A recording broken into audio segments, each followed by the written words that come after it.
আচরণবিধি মেনে চললে অবাধ সুষ্ঠু নির্বাচনের পথ তৈরি হয় বলে জানিয়েছেন প্রধান নির্বাচন কমিশনার এএমএম নাসির উদ্দিন। সকালে নির্বাচন ভবনে রাজনৈতিক দলের সঙ্গে দ্বিতীয় দিনের সংলাপের শুরুতে তিনি একথা বলেন। এ সংলাপে গণফ্রন্ট, গণফোরাম, বিজেপি সহ 6টি রাজনৈতিক দল অংশ নিচ্ছে। এ সময় লেভেল প্লেয়িং ফিল্ড তৈরিতে নির্বাচন কমিশন বদ্ধপরিকর উল্লেখ করে সুষ্ঠু নির্বাচনে অংশীজনদের সহযোগিতা চান সিএসি। বেলা 2টা থেকে 4টা পর্যন্ত আরও 6 রাজনৈতিক দলের সঙ্গে মতবিনিময় করবে ইসি। সামনে যে নির্বাচনটা আমরা যাতে একটা সুন্দর গ্রহণযোগ্য পরিবেশে যাতে একটা নির্বাচনটা অর্গানাইজ করতে পারি, এটা আপনাদের সহযোগিতা চাওয়া আমাদের মূল উদ্দেশ্য। যে কারণ আমরা সবাই মিলে তো করতে হবে, আমরা ইলেকশন কমিশন একার পক্ষে এই কাজটা আঞ্জাম দেওয়া সম্ভব না।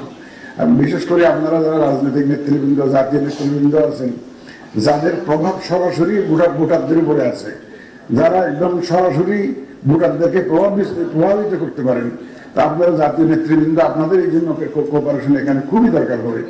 একদম ভোটারদেরকে কেন্দ্রে নিয়ে আসা, একটা সেফ এনভায়রনমেন্ট যাতে আমরা ক্রিয়েট করতে পারি, সেই ব্যাপারে আমাদেরকে সহযোগিতা করা।